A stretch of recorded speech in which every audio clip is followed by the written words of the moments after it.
Derek Callahan sat alone at the corner table, calloused hands wrapped around a coffee cup he had no intention of drinking. His co-workers had set him up on a blind date as a joke, 6 years of raising his son alone. And this was the punchline they chose. He rehearsed his exit speech 30 minutes, polite smile, then gone. The door opened. She walked in, not glamorous, not polished, just a woman with tired eyes that somehow looked exactly like his. She scanned the room, found him, and for a moment neither moved.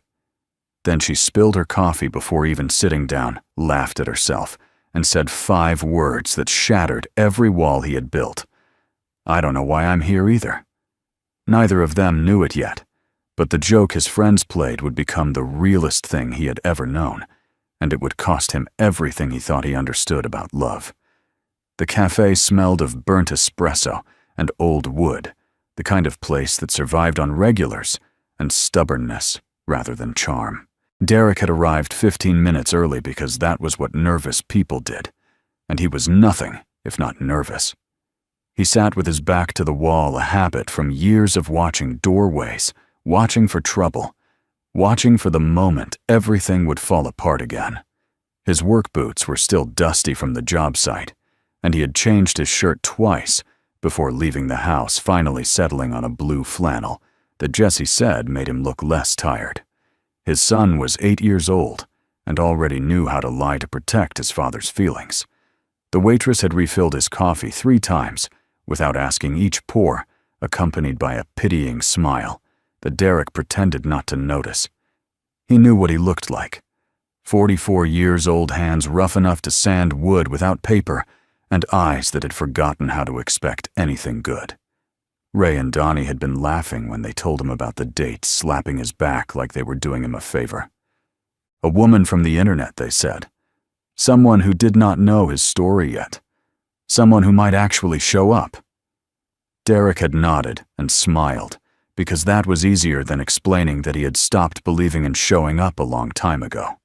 He checked his watch for the 12th time. 7 minutes past 8. She was late, which meant she was probably not coming, which meant he could leave in another 10 minutes without feeling guilty. He had already constructed the text message in his head. Something came up with my son. Sorry, maybe another time. It was not even a lie, not really. Something was always coming up with Jesse. That was the nature of raising a child alone. You became an expert in excuses because the truth was too heavy to carry into casual conversation. The truth was that he had not been on a date in 6 years, not since Monica packed her bags and told him she was not cut out for this life. This small life with its small dreams and its endless obligations. The door opened, and the February air rushed in, carrying the smell of rain and exhaust. Derek looked up out of habit, expecting another regular, another face that would glance past him without recognition. Instead, he saw her. She was not what he had imagined, not what the blurry profile picture had suggested. No makeup to speak of, hair pulled back in a practical ponytail, wearing a coat that had seen better winters. But it was her eyes that stopped him. They held the same exhaustion he saw in his own mirror every morning, the same careful distance of someone who had learned that hope was expensive and disappointment was free. She scanned the room with the efficiency of someone looking for an exit, and when her gaze landed on him, neither of them moved. It was the strangest moment of recognition, like meeting someone you had known in a dream and forgotten upon waking.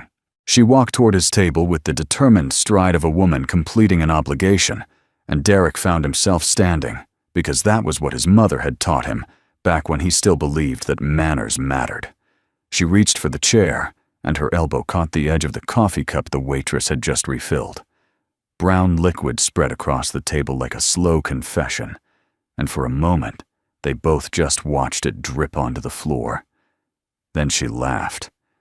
Not the polite, embarrassed laugh he expected, but something real and tired and honest. She grabbed napkins from the dispenser and pressed them into the puddle, shaking her head at herself. "I practiced this," she said, not looking at him. I had a whole speech about being a normal functioning adult. And then I walk in and immediately destroy your table." She finally met his eyes, and her smile was crooked and self-deprecating. "I don't know why I'm here either." Those 5 words hung in the air between them, and Derek felt something shift in his chest, some wall he had built so carefully beginning to crack. They talked for 3 hours that night, long past the point when the waitress stopped refilling their cups and started stacking chairs around them.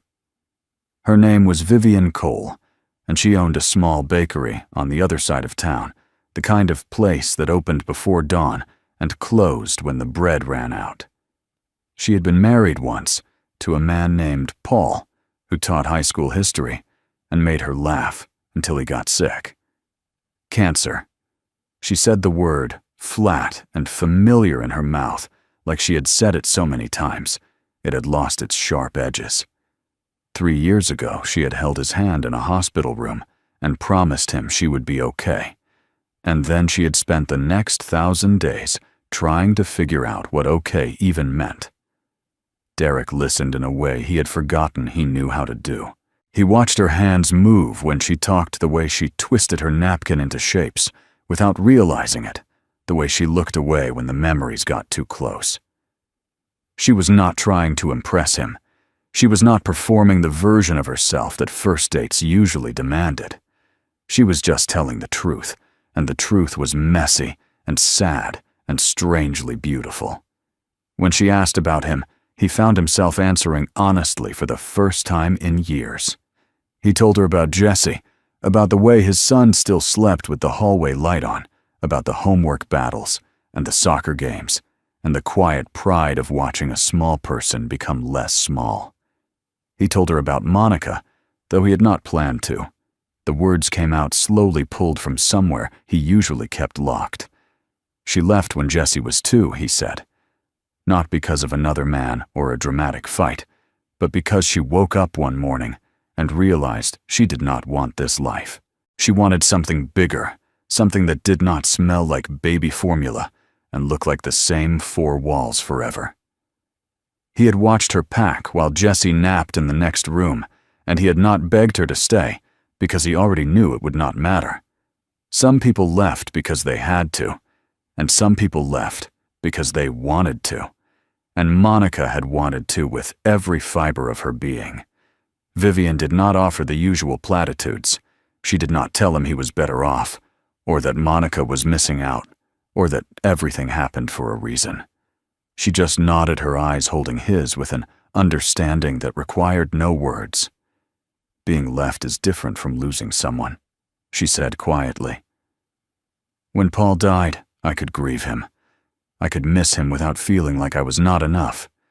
But when someone chooses to leave, they take a piece of you with them. They make you question everything you thought you knew about yourself." Derek felt his throat tighten, because she had named something he had never been able to articulate, the specific wound of being found lacking by someone who had promised to stay. The waitress finally approached with the check and the kind of pointed look that said she wanted to go home. Derek reached for his wallet, but Vivian was faster, sliding a 20 across the table before he could argue. "You can get the next one," she said, and then paused, realizing what she had implied. "I mean, if there is a next one. No pressure. I know this was supposed to be a joke for your friends, and I know I spilled coffee everywhere and talked about my dead husband for an hour, so I completely understand if you never want to see me again." She was rambling now, her composure cracking, and Derek found himself smiling for the first time all evening. "My friends are idiots," he said. "But maybe they accidentally did something right." He pulled out his phone, feeling like a teenager, feeling ridiculous and terrified, and something else he could not name. "Can I have your number?" "Not because I feel obligated, not because I feel sorry for you, but because this is the first conversation I have had in 6 years where I did not feel like I was performing a version of myself for someone else's benefit." Vivian looked at him for a long moment, searching his face for the catch, the hidden agenda, the inevitable disappointment. Whatever she found there must have satisfied her, because she took his phone and typed in her number, her fingers slightly unsteady. The weeks that followed felt like learning a new language, one made of small gestures and careful questions, and the slow dismantling of defenses. They met for coffee again, then for walks in the park near her bakery, then for dinners that lasted until the restaurants closed around them. Derek found himself waking up earlier, taking more care with his appearance, noticing things he had stopped noticing years ago. The way sunlight looked through winter branches, the sound of his own laughter rusty from disuse, the strange lightness of having something to look forward to beyond the next bill payment, the next parent-teacher conference, the next small crisis that needed solving. Ray and Donnie noticed the change before Derek was ready to admit it. They cornered him at work one afternoon, their faces caught between amusement and genuine surprise. "You're still seeing her," Ray said, making it sound like an accusation. "The joke date. You're actually still seeing her." Derek shrugged, focusing on the pipe fitting in his hands, unwilling to give them the satisfaction of seeing how much their words affected him. "Maybe the joke's on you," he said. "Maybe you accidentally set me up with someone who doesn't run screaming when she finds out I'm a single dad with a mortgage and a kid who still believes in Santa Claus." Donnie laughed, but there was something different in it. Now, something that might have been respect. "We didn't think she'd show up," he admitted. "We just thought it would be funny to watch you get stood up, maybe shake you out of your whole hermit thing." "We didn't think." He trailed off, and Derek looked up to find both men staring at him with an expression he could not quite read. "We didn't think you'd actually be happy," Donnie finished. "You look different, man. You look like you did back before Monica left." Derek did not know what to say to that, so he said nothing, returning to his work, while something warm and unfamiliar spread through his chest. One evening, as they walked through the park near her bakery, Vivian told him about the years she spent caring for Paul, the slow decline, the hospital visits that became routine, the way hope kept shrinking until it was just a flicker you protected with cupped hands. She told him about the nights she sat in the hospital parking lot, too exhausted to drive home, too guilty to leave. She told him about the anger she felt, the resentment she was ashamed to admit, the way she sometimes wished it would just end, so she could breathe again. And then the guilt that followed, that wish, a guilt so heavy it nearly crushed her. "I was not a saint," she said, her voice barely above a whisper. "People tell me how strong I was, how devoted, but they did not see me screaming into my pillow at 3 a.m. They did not see me Googling how long until it is over, because I could not take another day." She stopped walking, her hands shoved deep in her coat pockets. "I loved him, Derek. I loved him more than I have ever loved anyone. But love does not make you immune to exhaustion. It does not make you immune to wanting your own life back." Derek took her hand, feeling the cold of her fingers, the slight tremble she was trying to hide. He did not offer comfort or absolution, because he understood in his own way the complex geography of loving someone who demanded everything you had. "You stayed," he said simply. "That is what matters. You stayed until the end, even when it was hard, even when you wanted to run." Vivian looked at him with tears in her eyes, tears she had been holding back for 3 years. "Sometimes I envy you," she whispered. "At least you have Jesse. At least you have something to show for all those years. I have an empty apartment and a bakery that opens at 4 a.m. because I cannot sleep anyway." The confession hung between them, raw and honest, and Derek pulled her close, letting her cry against his chest in the middle of a public park, not caring who saw. But there was one conversation Derek kept avoiding, one truth he had not yet shared with Vivian. Jesse. He had told her about his son in abstract terms, in funny anecdotes, and proud moments, but he had not introduced them. He had not bridged the gap between this new fragile thing with Vivian and the concrete reality of his life as a father. Part of him was protecting Jesse, who had already lost one mother, and did not need to get attached to someone who might leave. But another part of him, the part he was less proud of, was protecting himself. If Vivian met Jesse and decided this was too complicated, too real, then Derek would have to go back to the life he had been living before. And he was not sure he could do that now. He was not sure he could unlearn hope. He told Jesse on a Saturday morning over pancakes that Derek had burned slightly because his hands would not stop shaking. His son sat across from him at the small kitchen table, maple syrup dripping down his chin, completely unaware that his father was about to change everything. "There's someone I want you to meet," Derek said, keeping his voice casual, like this was no big deal, like his heart was not hammering against his ribs. "A friend of mine.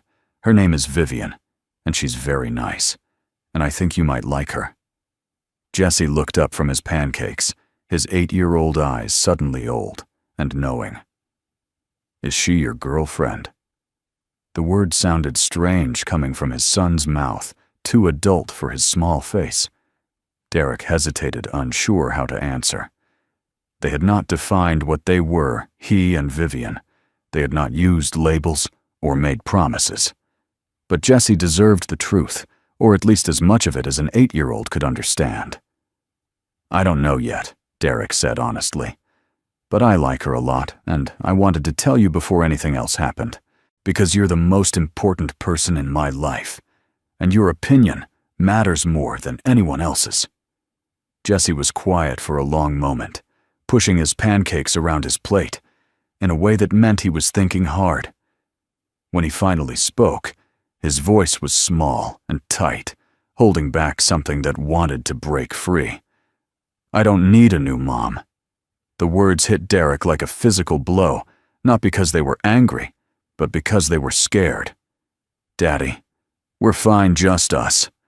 We don't need anyone else. You said we were a team, remember? You said it was you and me against the world." Derek felt his eyes burn with tears he refused to let fall. He had said that in the dark, months after Monica left, when Jesse would wake up crying and asking where Mommy went. He reached across the table and took his son's hand, feeling the sticky syrup and the small bones and the trembling that Jesse was trying to hide. "We are a team," Derek said. "That will never change no matter what. Vivian is not trying to be your mom. Nobody could ever replace your mom, even though she made choices that hurt us. But sometimes teams get bigger, Jesse. Sometimes we let new people in, and it doesn't mean we love the old people less. It just means our hearts grow." Jesse pulled his hand away, his face closing like a door slamming shut.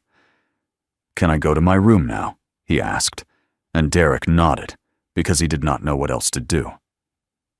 That night, Derek sat alone in the kitchen after Jesse had gone to bed, staring at his phone and wondering if he should call Vivian and cancel everything. Maybe Jesse was right. Maybe they were fine, just the two of them, their small life with its small routines and its predictable disappointments. Maybe bringing someone new in was just asking for more pain, more loss, more of the specific grief that came from watching someone walk away. He had just picked up his phone to text her when he heard footsteps on the stairs. Jesse stood in the doorway, wearing his dinosaur pajamas, his face streaked with tears. He had been crying alone in his room.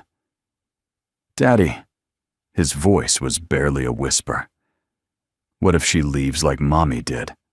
And there it was, the fear Derek had been trying to outrun for 6 years, finally spoken aloud by the person who had the most right to speak it. Derek opened his arms, and Jesse ran into them, burying his face against his father's chest. "I don't know if she'll leave," Derek said, because lying would be worse than the truth.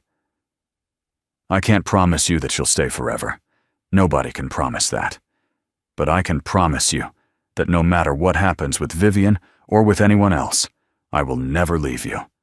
I will be here every single day burning pancakes and helping with homework and embarrassing you in front of your friends. That's the one thing you can count on." Vivian came over for dinner on a Sunday evening, 3 weeks after Derek had first told Jessie about her. She brought a cake she had made herself chocolate with raspberry filling, and she stood on the porch, with it balanced in her hands, looking more nervous than Derek had ever seen her. He understood. This was the real test, the moment where the fantasy of their connection met the reality of his life. If Jessie rejected her, if the evening went badly, then they would both have their answer about whether this could ever work. Jessie was polite in the way children are polite when they have been coached, saying hello and thank you and please in all the right places. But his eyes were wary, watching Vivian like she was a puzzle he could not solve. They sat at the dinner table that usually only held two, and the extra chair felt like a statement, a change in the geometry of their small world.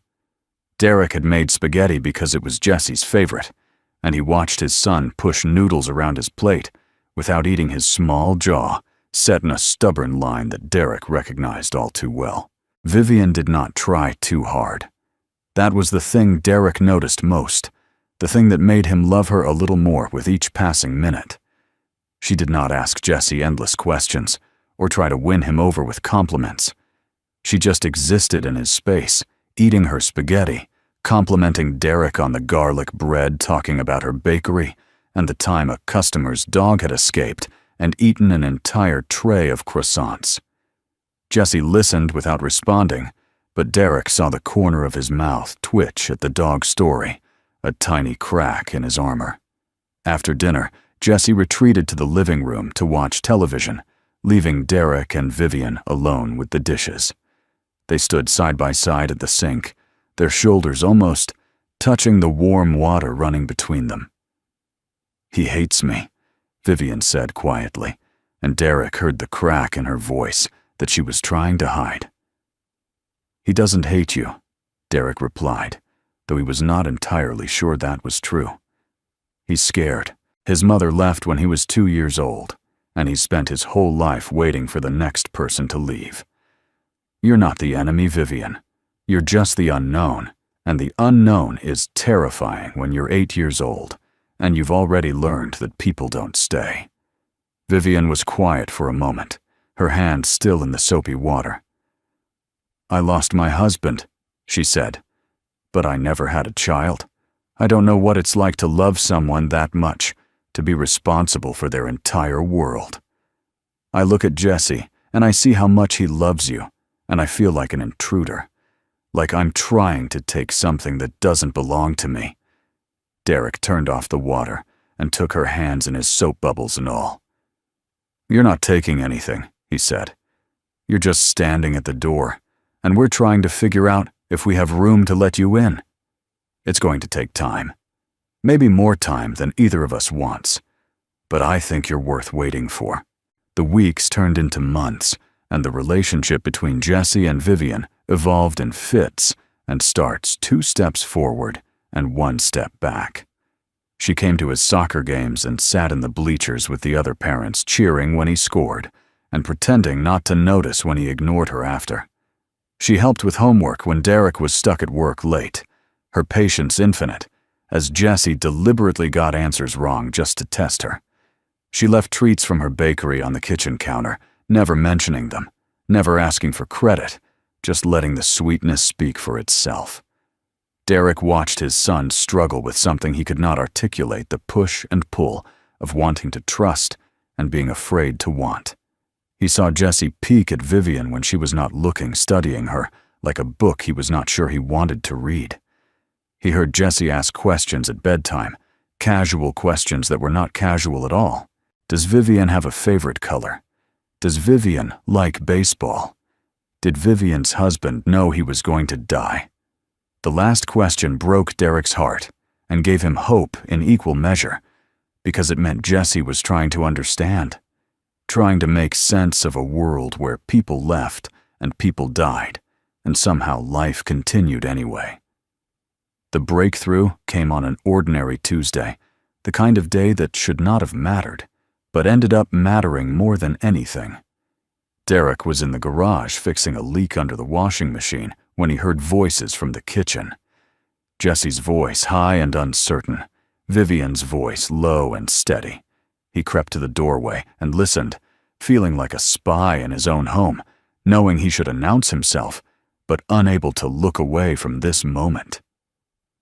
"Why did your husband die?" Jesse asked the question blunt, in the way only children could be blunt. There was a pause, and Derek held his breath. "Because his body got sick," Vivian said, "and sometimes when bodies get very sick, they stop working. The doctors tried to fix him, but they couldn't." Another pause. "Did you want him to die?" Jesse asked, and Derek winced at the cruelty of the question, the 8-year-old's attempt to find the villain in a story that had none.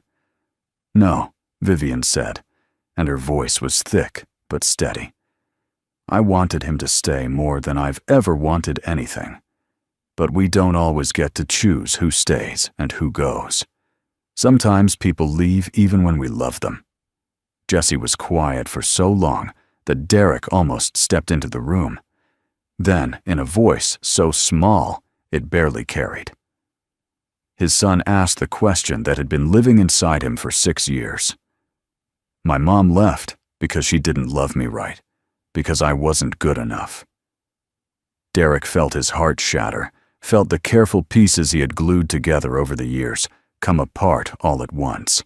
He moved toward the kitchen, needing to hold his son, needing to tell him all the ways he was wrong.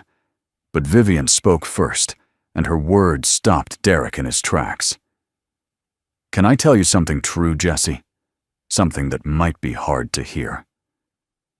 She waited until he nodded before continuing. "Sometimes people leave, and it has nothing to do with the people they leave behind. Your mom didn't leave because you weren't good enough. She left because something inside her was broken, something that had nothing to do with you. You were a perfect baby, and you're a perfect kid, and the fact that she couldn't see that is her loss, not yours." Jesse stared at her, his eyes wide and wet. "How do you know?" he whispered. "How do you know I was perfect?" Vivian smiled, the kind of smile that held both sadness and warmth.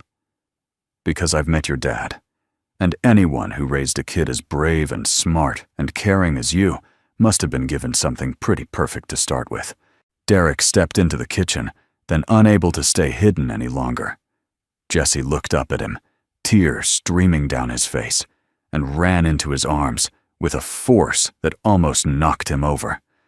He held his son tight, breathing in the smell of his shampoo and the laundry detergent they used, and all the small, ordinary things that made up their life together. Over Jesse's head he met Vivian's eyes, and he saw that she was crying too. Silent tears tracking down her cheeks as she stood alone by the counter.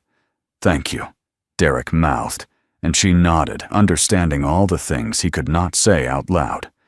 This was the moment he realized.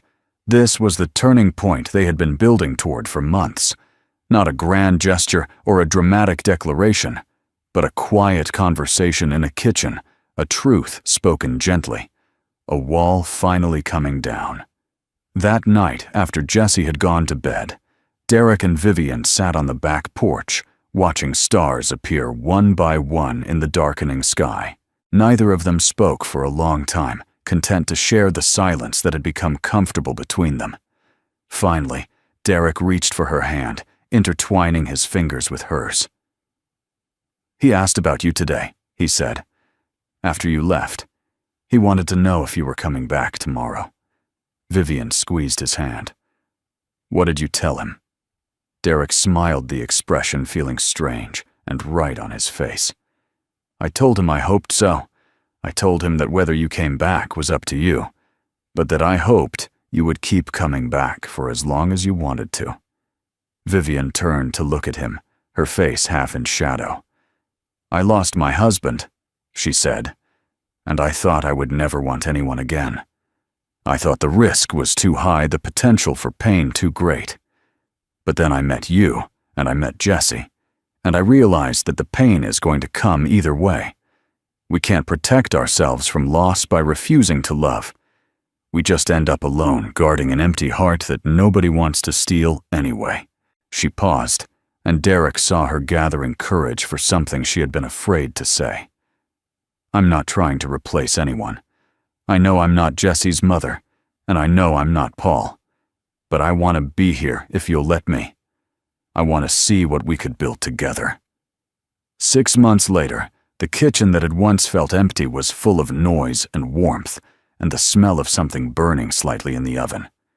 Ray and Donnie sat at the table that now held 4 chairs instead of 2, their wives chatting with Vivian, while Jesse showed off his latest soccer trophy to anyone who would look. Derek stood in the doorway, watching the scene, like a man seeing his own life from the outside, hardly believing that it belonged to him. Ray caught his eye and raised his beer in a mock salute. "Best joke I ever played," he said loud enough for everyone to hear. Donnie laughed, nudging his friend. "We should start a dating service. Clearly we have a gift." Vivian rolled her eyes, but she was smiling the kind of smile that reached all the way to her eyes. "You should start with yourselves," she said. "I've seen your romantic track record. It's not exactly inspiring." The table erupted in laughter, and Derek felt something loosen in his chest. Some tension he had been carrying for so long, he had forgotten it was there. Later, after their guests had gone and Jesse had been tucked into bed, Derek found Vivian in the kitchen, washing the last of the dishes. He came up behind her and wrapped his arms around her waist, resting his chin on her shoulder. "Thank you," he said, the words inadequate for everything he felt. "For what?" she asked, her hand still in the water. "For showing up, for staying, for not running away when you saw how complicated this life is." She turned in his arms, soap bubbles clinging to her fingers, and looked at him with an expression he was still learning to read. "You know what I thought that first night in the cafe?" she asked. "I thought this man looks exactly as tired as I feel. This man has been through something and he's still standing. And I thought maybe 2 tired people can hold each other up. Maybe we don't have to carry everything alone." Derek kissed her forehead, then her nose, then her lips, tasting the wine they had shared with dinner and something sweeter beneath. "I spent 6 years thinking I wasn't enough," he said, "thinking that if I had been better, smarter, more successful, maybe Monica would have stayed. And then you came along and looked at me like I was already everything you needed. Do you know what that did to me? Do you know how that changed everything?" Vivian smiled, and it was the same crooked, self-deprecating smile she had given him that first night when she spilled coffee and admitted she did not know why she was there. "I didn't fix you," she said. "You were never broken. I just helped you remember what you already knew." She reached up and touched his face, her fingers tracing the lines that 6 years of single parenthood had carved around his eyes. "You're a good man, Derek Callahan. You were a good man before I met you, and you'll be a good man long after I'm gone." All I did was see it. From the hallway, a small voice interrupted them. "Are you guys going to stand there being gross all night, or can I have a glass of water?" Jesse stood in the doorway, his dinosaur pajamas slightly too small, now his face caught between genuine annoyance and barely hidden amusement. Vivian laughed and stepped away from Derek, reaching for a glass. "Coming right up, sir. Any particular temperature preference for your evening hydration?" Jesse pretended to consider. "Room temperature, and maybe a cookie if there are any left." Derek watched Vivian pour the water and sneak a cookie from the jar they kept on the counter, supposedly hidden, but not really hidden at all. He watched his son take both with a mumbled, "Thank you," his eyes lingering on Vivian for just a moment longer than necessary. And he watched Vivian ruffle Jesse's hair in a gesture that had become natural over the past months, familiar and comfortable and real. This was his life now. Not the life he had planned. Not the life Monica had promised him before she decided promises were optional. But a life nonetheless, built from the rubble of old disappointments and the mortar of new hope. 3 people in a small house figuring it out as they went, making mistakes and forgiving them, choosing each other again and again. Derek thought about the night 6 months ago when he had sat in that cafe with his defenses up and his expectations low. He thought about Ray and Donnie laughing, sure that their joke would end in another humiliation for their sad, single friend. He thought about Vivian walking through the door, looking nothing like what he expected, and everything like what he needed. And he thought about the moment she spilled her coffee and said the truest thing anyone had said to him in years. "I don't know why I'm here either." Sometimes he realized the best things come disguised as jokes. Sometimes the universe has a sense of humor we are too tired to appreciate. And sometimes, if we are very lucky, we meet someone who sees us clearly, flaws and fears and all, and decides to stay anyway. Not because we are perfect, not because we have earned it, but because love is not a transaction, and staying is not a reward. Love is a choice we make every single day in 1,000 small ways, until the choosing becomes as natural as breathing. Jesse finished his cookie and went back to bed, leaving crumbs on the floor that Vivian would sweep up in the morning. Derek took her hand and led her to the living room, where they sat on the couch that had finally stopped smelling like the bachelor he used to be. The house was quiet now, settled into the particular silence of a home where people are sleeping and safe. And Derek Callahan, who had spent 6 years believing he was not enough, finally understood what Vivian had been trying to tell him all along. He had never needed to be fixed. He had just needed to be found. And sometimes the finding happens in the strangest ways. A blind date set up as a joke, a spilled cup of coffee, 5 words spoken by a stranger who would become something so much more. Neither of them had known it then, but the joke his friends played had become the realest thing he had ever known. Not because it was easy, not because it was painless, but because it was true, and sometimes the truth is enough to change everything.